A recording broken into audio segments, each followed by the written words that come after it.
Good morning. Let us center ourselves the way I'm centered on this stage. My name is Baratunde Thurston, and when I'm not in the desert eating hand-dipped ice cream, I'm out in the regular world. I'm helping launch a new journalistic outfit called The Correspondent. I'm a pro-democracy activist, because that's a thing we need to be in the US nowadays. And I want to reflect the past 24 hours back to you, some of the things that I've noticed that we've been through, that we've seen. It's been a very optimistic gathering for the greater good in a world that's technically on fire. We began with the voice of a Muslim millennial black woman named Emmy, who walked 1,000 miles across the Sudan to share this positive, poetic message. And she asked us some key questions. Are we doing enough? I would say honestly, no. Are we asking enough? We're getting there. Are we enough? Absolutely, because we're all we've got. That positivity opened the door to even more love. Literally, y'all remember when we saw Stephanie Ruhle fall in love on this stage with Doris Kearns Goodwin? Because we fell in love right there with her. DKG is the illest. And she gets to be DKG because she's the RBG of presidential history. Her insights per minute were off the chart. She wasted no words, she minced no words, and she made us better. She told us there's good news. Things were worse in the past. She asked us to imagine we were in 1861, which I refuse to do because I'm black. I imagine in the future, not the past. But, to each his or her own. She taught us about character and leadership and relaxation in the Oval Office. Lincoln saw 100 plays during the Civil War. FDR had White House cocktail party sleepovers during World War II. It puts into context our current president, who might in fact be the greatest of all time, based solely on his golf game alone.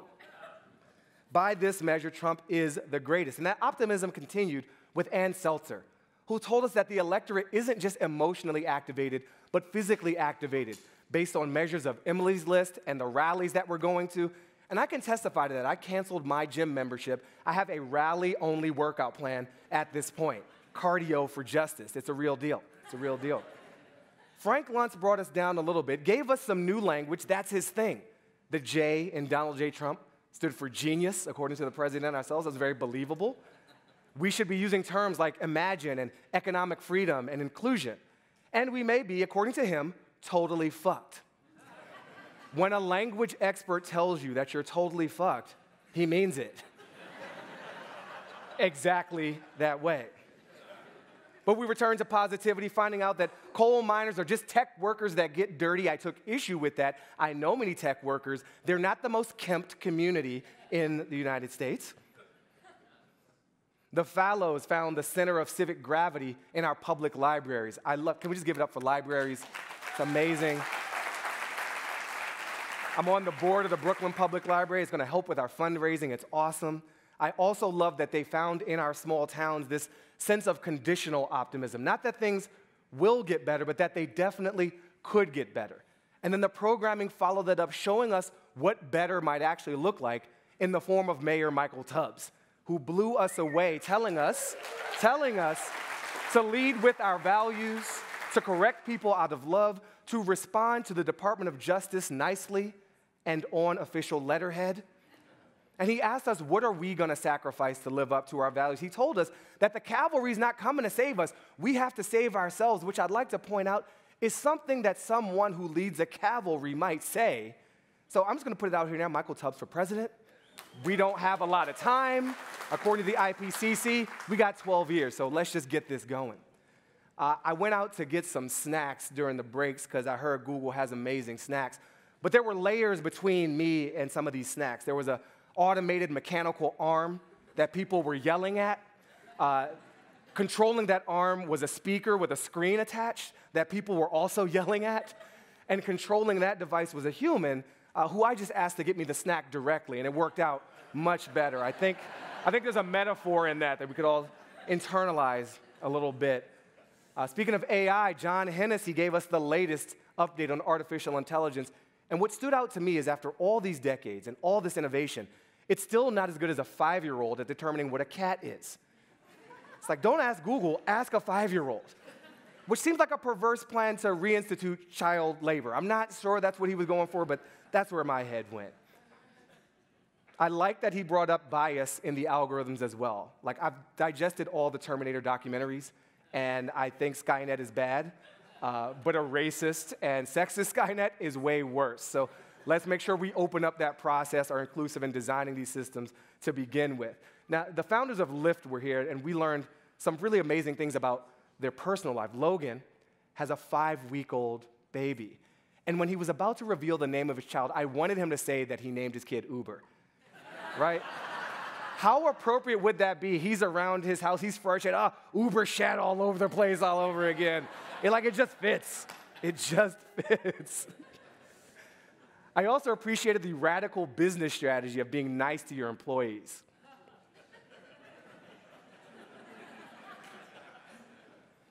I love the fact that they support congestion pricing and a truly efficient transport model of mass transit. But I was concerned about this moment where Logan compared taking care of your car to taking care of your child. He's like, yeah, you wash it, you get it registered, you park it. I'm like, bruh, how are you raising little baby Uber? Like, this is not a good look. And then the optimism suddenly died when David Sanger and his merry band of cyber attack misfits joined the stage. Sherry and Shane pulled no punches. We learned that cyber attacks can come from anywhere by anyone for a very low price. Terrorists, criminals, 5-week-old babies. That cyber warfare is inclusive, a Frank Luntz approved term, and that we are totally fucked, another Frank Luntz approved term. And to put a finer note on it, David started brainstorming ways that we might get attacked. He listed off espionage, data manipulation. He imagined people hacking the US military, changing the blood types of all of our service members, which no one asked him to do. We don't need you ideating on attacks. Stop snitching, New York Times. Just report the stuff. Just report the stuff. And then he made it personal. He said, if you're important enough to be at Zeitgeist, you're important enough to be attacked. At which point, a third of the room fled to the Google security desk to update and get a security key, missing out on the beautiful imagery from Amber, our astrophysicist, who talked about the Webb telescope and all the magic that could bring. She told me that the iron in my blood and the calcium in my bones was literally forged inside of an exploding star billions of years ago. I'm Star-Lord. We're all Avengers. This is incredible. We have real-life heroes in the room. We had Kimberly Fox, the prosecutor, who challenged us to not, yes, Kimberly challenged us to not assume failure on the part of people when the true failure is the system itself. And I love that she pushed for bail reform and imagination. Imagination was a big theme of the day. Also food. Food was a huge theme of our speakers yesterday. Remember Miss Alice Marie Johnson, who got pardoned and almost stayed in prison for a hamburger.